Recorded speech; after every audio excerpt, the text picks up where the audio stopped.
पंडित जी, ये बताइए आप कौन से गुरुकुल गए थे? हमारा जन्म स्थान मध्य प्रदेश में सीधी जिला है, एक छोटा सा गांव है मजियार गांव। वहाँ उस समय इतनी संपन्नता नहीं है। ग्रामीण अंचल में आज भी एक मात्र साधन था खेती। खेती के माध्यम से ही जीव को अपना जीवोपार्जन करना पड़ता था। उस समय इतनी संपन्नता न होने के कारण हम अयोध्या जी में भगवान श्री राघवेंद्र सरकार की जो जन्मभूमि है, वहाँ पर श्री वेदांती जी का स्थान है, जानकी घाट, जहाँ हमारे गुरुदेव जी रहती हैं। उन्हीं के आश्रम में रहकर हमने शास्त्री तक की पढ़ाई की, जिसमें व्यक्तियों को कौन से विषय से जो पढ़ना चाहता है अलग अलग है।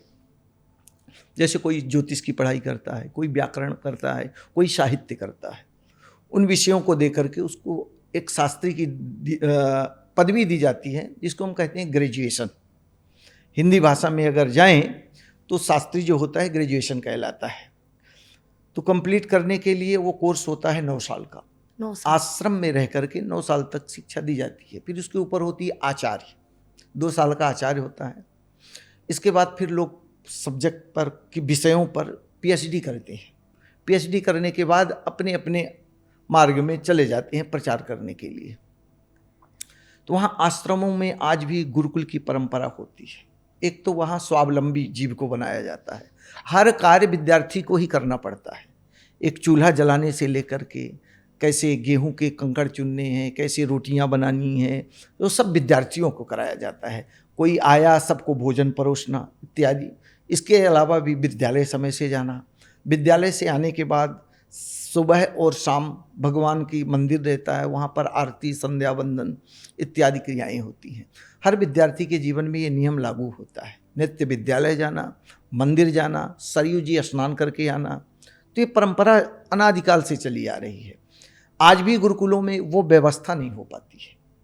जैसे हमारे और स्कूलों में व्यवस्था होती है, वो गुरुकुलों में नहीं होती है। गुरुकुलों में एक सामान्यता का व्यवहार होता है, चाहे वो बड़े बाप का लड़का हो या छोटे निम्न वर्ग का, क्योंकि यहाँ भेदभाव ना हो। जैसा एक अमीर पिता का पुत्र रहेगा, वैसे गरीब का भी रहेगा। सामान्यता का वहाँ पर गुरुकुल का ही नियम लागू होता है, ना कि अपना। गुरुकुल का नियम होता है नित्य प्रातः 4 बजे उठना। उठने के बाद आप स्नान ध्यान करने के बाद 2 घंटे संध्या वंदन करना। संध्या वंदन करने के बाद आप जो भी नाश्ता मिलता है सुबह का बाल भोग, वो मिलने के बाद भी गुरुकुल जाओगे। अध्ययन करने के बाद दोपहर में 1 बजे भोजन का समय होता है। शाम को फिर इसके बाद 8 बजे पुनः भोजन मिलता है। विद्यार्थी लोग अपने अपना जो पढ़ें यानी सो गए। फिर इसके बाद और ये पकाता कौन है? आप लोग ही पकाते हैं उसे? पकाने के लिए गुरुकुलों में कुछ रहते हैं, महाराज लोग ही रहते हैं, जहाँ पर कांदा लहसुन का बिल्कुल प्रयोग नहीं होता है, आज भी नहीं होता है। और उनके मदद के लिए विद्यार्थी लोग रहते हैं। हमारे विद्यालय में 500 लोग रहते थे, साधु और विद्यार्थी मिला करके। आज भी है अयोध्या में श्री जानकी घाट वेदांती जी का स्थान, जहाँ हमारे गुरुदेव इस समय वर्तमान में वहाँ के महंत हैं श्री रविशंकर जी महाराज।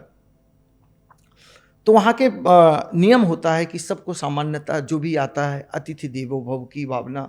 हम अपने एक परिवार को चलाने में इतना व्यस्त रहते हैं, वो 1000-2000 लोगों के लिए कभी साक्षात अन्नपूर्णा का वास होता है, राम जी की जन्मभूमि।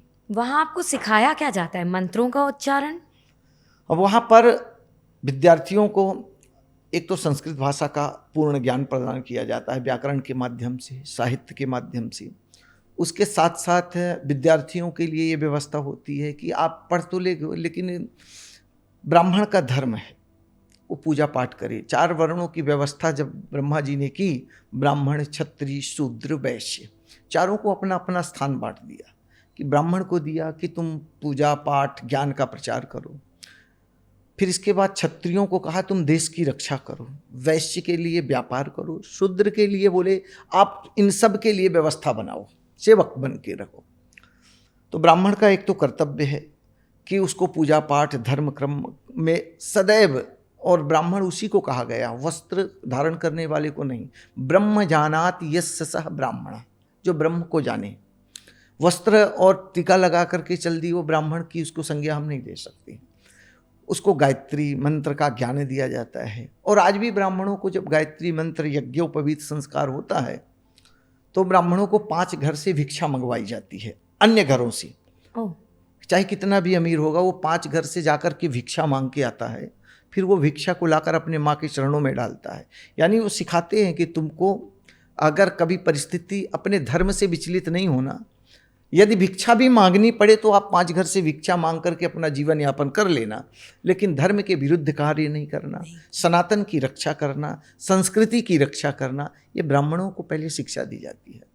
दूसरी, गायत्री हमारी, गायत्री परम शक्ति है। ब्राह्मण की शक्ति जो है गायत्री है।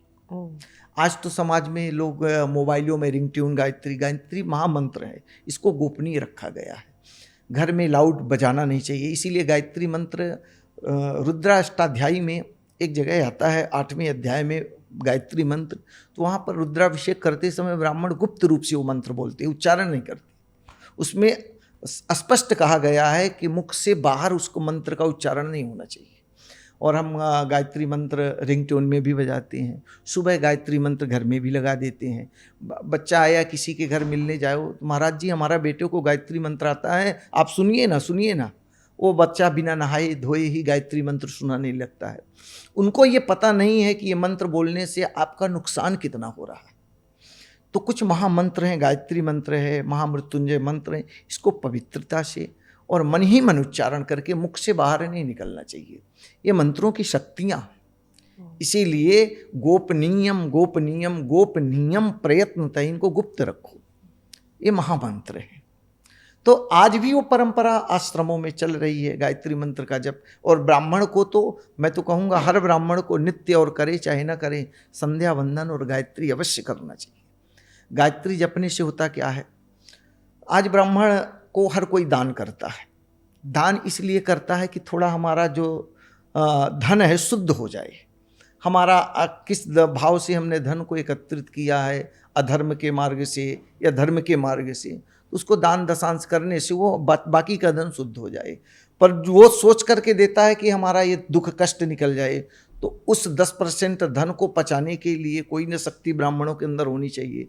तो वो शक्ति उसकी पचन क्यों किसी करेगी, बोले गायत्री मंत्र जब जपेगा तभी वो आपके द्वारा दिए हुए धन को पचा सकता है। अन्यथा हमने बहुत से ब्राह्मणों को देखा है कि उनका आने वाले समय में दान तो लेते रहते हैं, गायत्री जब नहीं करते तो उनका परिवार विचलित हो जाता है, या आए दिन कोई ना कोई घर में समस्या बनी रहती है। उसका एक ही कारण है कि वो गायत्री का जप नहीं करती। तो मैं ये चाहूँगा कि सभी ब्राह्मणों से, आपके चैनल के माध्यम से निवेदन भी करना चाहूँगा कि आप सब अवश्य गायत्री मंत्र का जप करें, तभी आप उस धन को पचा सकते हैं, अन्यथा समूलम विनश्य।